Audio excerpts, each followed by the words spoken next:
दिसंबर को पूरे भारतीय रेलवे के अंदर यूनियन की मान्यता को लेकर चुनाव होने जा रहे हैं, जिसमें पूरे देश के अंदर 4 मान्यता प्राप्त संगठन अपना भाग्य आजमाने का काम कर रहे हैं। एक संगठन NWR जोन के अंदर जो North Western Railway Employ Union से है, जिसका affiliation All India railway mains Federation से है। मैं आपको बताना चाहूँगा, All India railway mains Federation की स्थापना इस देश के अंदर देश आज़ाद होने से पहले 1924 में ही हो गई थी, और 1924 से लेकर 2024 100 वर्ष का सफ़र all India railway mains federation ने बिना किसी राजनीतिक पार्टी का पल्लू पकड़े कार्य कर रही है। और आज तक जो रेल कर्मचारियों को मिल रहा है और भविष्य में मिलेगा, मैं आपको विश्वास के साथ कहना चाहता हूँ, केवल और केवल All India railway mains Federation के कारण ही संभव होगा, क्योंकि ये संगठन किसी राजनीतिक पार्टी से जुड़ा हुआ नहीं है। इस संगठन ने रेल कर्मचारियों के लिए एक नहीं, दो नहीं, 3 बार हड़ताल करने का काम किया। 1960 में हड़ताल की गई, 1968 में हड़ताल की गई, और आप सभी जानते हैं 1974 की हड़ताल अपने देश की नहीं बल्कि एशिया की सबसे बड़ी हड़ताल थी, जो हड़ताल 19 दिन तक चली। और उस हड़ताल की अगुवाई All India railway mains Federation के तत्कालीन अध्यक्ष जॉर्ज फर्नांडिस हुआ करते थे, उनके नेतृत्व में हुई। और उस हड़ताल के कारण देश का राजनीतिक वातावरण बदला, इमरजेंसी लगी और इंदिरा गांधी जैसे सशक्त प्रधानमंत्री जी को सत्ता से बाहर जाना पड़ा। चौधरी चरण सिंह जी देश के प्रधानमंत्री बने।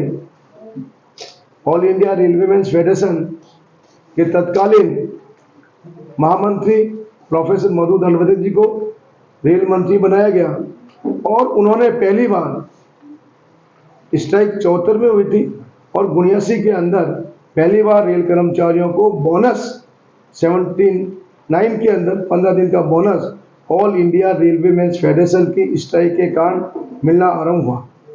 आज अगर हम बात करें रेल कर्मचारियों को, जो वातानुकूल पास 2011 से पहले तमाम रेल कर्मचारियों को एसी का पास नहीं मिलता था, हमारी leadership All India railway mains federation ने ममता बनर्जी रेल मंत्री से ये निर्णय कराने का कार्य किया कि तमाम रेल कर्मचारियों को कम से कम एक वातानुकूल पास तो मिलना चाहिए, चाहे वो किसी भी वेतनमान में रेल में कार्य करता हो। और जनवरी 2011 के बाद तमाम रेल कर्मचारियों को एक एसी का पास मिलना आरंभ हुआ।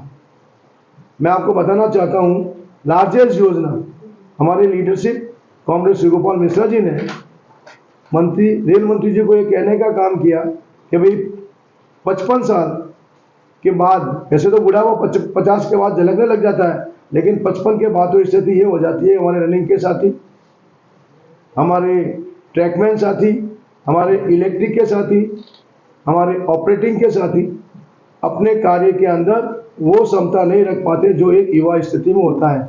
तो एक ऐसी व्यवस्था की जाए कि जिनकी आयु 55 वर्ष से कम है वो सेवानिवृत्त हो जाए और उनके बच्चे को नौकरी पर रखा जाए। और लार्जेस्ट योजना लाने का काम भी किया, जिसके तहत कई रेल कर्मचारियों को उसका फायदा मिला। अभी आप जानते हैं एक अप्रेंटिस के लिए रेलवे में भी RRC से नियुक्ति होती थी, उनके लिए भी दौड़ होती थी। ऑल इंडिया रेलवे फेडरेशन ने कहा, जब हम लिखित परीक्षा ले रहे हैं तो फिर दौड़ की आवश्यकता क्या है। 5 किलोमीटर की दौड़ होती है, कई साथी दौड़ के अंदर गिर जाते हैं, कई साथी चोटिल हो जाते हैं, तो ये व्यवस्था बदलने का काम होना चाहिए। और ऑल इंडिया रेलवे फेडरेशन ने उस दौड़ को भी खत्म करवाने का काम किया, और विशेष एक्ट अप्रेंटिस साथियों के तो ऐसी व्यवस्था कराई कि उनको रिटर्न के अंदर भी छूट दिलाने का काम किया, एज रिलैक्सेशन में भी छूट दिलाने का काम किया। तो All India railway mains Federation भारतीय रेलवे के अंदर 748 कैटेगरियाँ हैं, उनका सामूहिक ध्यान रखते हुए निरंतर सभी कैटेगरियों को आगे बढ़ाने का काम कर रही है। हमारी अब ये मांग है कि इस देश के अंदर जो पुराना रोस्टर अंग्रेजों के समय से चला आ रहा है, उसको समाप्त किया जाए। तमाम कैटेगरी के अंदर 8 घंटे से ज़्यादा काम ना लिया जाए। हमारे टिकट चेकिंग के साथी हैं, उनको रनिंग स्टाफ की तरह सुविधा मिलने का काम हो। हमारे ऑपरेटिंग के साथी स्टेशन मास्टर हैं, उनको रीलिंग लॉज के अंदर जाते हैं तो रीलिंग लॉज की हर जगह अच्छी सुविधा मिले।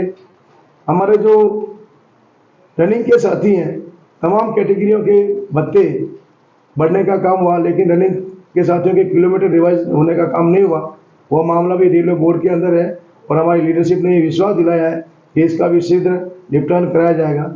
जो हमारे ट्रैकमैन साथी हैं, यहाँ पर 2800 तक की दोनों के अवसर है, 4200 का रास्ता नहीं है, 4600 का रास्ता नहीं है। तो हम चुनाव के बाद में हमारा ये इशू रहेगा कि तमाम कैटेगरियों के अंदर 4200 और 4600 तक जाने का रास्ता क्लियर हो। पॉइंट्समैन के अंदर ही वर्तमान में 2 ग्रेड ही हैं, 1800 लेवल 1800 और लेवल 1900, उसको भी 4800 और 4600 तक पहुँचाने का काम किया जाए। तो हमारा cadre all India railway federation तमाम कैटेगरियों के लिए सामूहिक कार्य करते हुए उनको सामूहिक विकास के लिए जो हम वचनबद्ध हैं, प्रतिज्ञाबद्ध हैं, उनको भी ये कार्य करने का काम किया जाएगा। विशेषकर अगर हम बात करें मंडल की, तो हमारा संगठन बहुत मजबूत है। मंडल स्तर पर भी आप सभी को मालूम है इस वर्ष गर्मी ज़्यादा ही हुई थी और उस गर्मी के अंदर प्रशासन को समय पर डेजर्ट कूलर मुहैया कराने थे, लेकिन नहीं कर पाया। आपके संगठन ने प्रशासन से नेगोशिएशन करके, मैं समझता हूँ हिंदुस्तान के इतिहास के अंदर पहली बार धन्यवाद भी देना चाहूँगा मंडल प्रबंधक महोदय को कि 150 डेजर्ट जंबो कूलर टेंट से मंगाकर कर्मचारियों को रिलीफ देने का काम किया। हमारा संगठन एम्प्लॉय के तो हितों का ध्यान भी रखता है, लेकिन साथ साथ हम वेलफेयर एक्टिविटीज में भी पीछे नहीं है। आप सभी को मालूम है कि हम साल के अंदर एक बार जो हमारे कॉमरेड उमरामल पुरोहित जी की तिथि आती है, पुण्यतिथि 28 फरवरी को, हम एक बार ऑफिस के पास बूथ बनेगा, वहाँ पर 909 वोट हैं उसके अंदर। सेकंड बूथ बनेगा मंडल रेल प्रबंधक कार्यालय के अंदर, वहाँ पर 570 वोट हैं। थर्ड बूथ बन रहा है बगतरी कोठी के अंदर, जहाँ पर 1006 वोट हैं। चौथा बूथ बन रहा है लूनी के अंदर, जहाँ पर 246 वोट है। पांचवा बूथ बन रहा है समदड़ी के अंदर, जहाँ पर 408 वोटर्स हैं। छठा बूथ जालोर में बन रहा है, जहाँ पर 230 वोट है। सातवां धनेरा के अंदर बन रहा है, जहाँ पर 247 वोटर हैं। आठवां बूथ बैतूल में बन रहा है, जहाँ पर 113 वोट है। नौवां बूथ बाड़मेर में बन रहा है, जहाँ पर 295 वोट है। 10वां बूथ हमारा गडरा बॉर्डर पे बन रहा है, जहाँ पर 44 वोट है। 11 बूथ ओसिया के अंदर बन रहा है, जहाँ पर 233 वोटर्स हैं। 12वां बूथ फलोदी में बन रहा है, जहाँ पर 291 वोट है। 13वां बूथ जो जैसलमेर में बन रहा है, जहाँ पर 313 वोटर्स हैं। चौथा बूथ पिपाड़ में बन रहा है, जहाँ पर 247 वोट हैं। और 15वां बूथ मेरता रोड में बन रहा है, जहाँ पर 888 वोटर्स हैं। 16वां बूथ नोखा में बन रहा है, जहाँ पर 199 वोटर हैं। 17वां बूथ देगाना में बन रहा है, जहाँ पर 366 वोट हैं। 18वां बूथ मकराना बन रहा है, जहाँ पर 322 वोटर्स हैं। 19वां सुजानगढ़ में बन रहा है, जहाँ पर 252 वोट हैं। और 20वां बूथ वापस धनेरा के अंदर बन रहा है, जहाँ पर 990 वोट हैं। और 21वां बूथ मंडल रेल प्रबंधक कार्यालय में बन रहा है, जहाँ पर 822 वोट हैं। टोटल 8911 वोट इस प्रकार कार्यालय के अंदर जो कॉन्फ्रेंस रूम बना हुआ वहाँ पर हो।